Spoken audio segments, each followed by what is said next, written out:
RCB back to back champions అయితే అయ్యారు 2025 and this year 2026.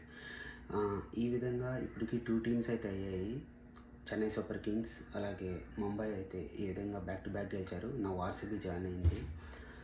King కోహ్లీని చేస్ మాస్టర్ ఎందుకంటారంటే ఈరోజు మళ్ళీ తను ప్రత్యక్షంగా మళ్ళీ చూపించాడు. ఎందుకు అతన్ని చేస్ మాస్టర్ అంటారంటే తన ఫస్ట్ బాల్ నుంచి లాస్ట్ బాల్ వరకు విన్నింగ్ షాట్ 6 కొట్టేంత వరకు తన క్రీజ్లో నుండి తనకి ఇంజురీ అయినా కానీ ఏమాత్రం డగ్అవుట్కి ఏమీ వెళ్ళకుండా తన ఫస్ట్ బాల్ నుంచి లాస్ట్ బాల్ వరకు ఇంజురీతో ఆడుతూ అయినా మ్యాచ్ని గెలిపించి తను టీంకి అందించాడు.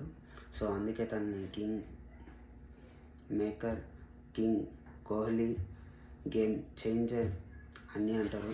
సో ఈ వీడియోని మీరు చూస్తున్న క్రికెట్ ఫ్యాన్స్ ఎవరన్నా ఉంటే ఖచ్చితంగా మన వీడియోకి లైక్ చేయండి, అలాగే మన అకౌంట్ని ఫాలో చేయండి. Thank you. See you guys.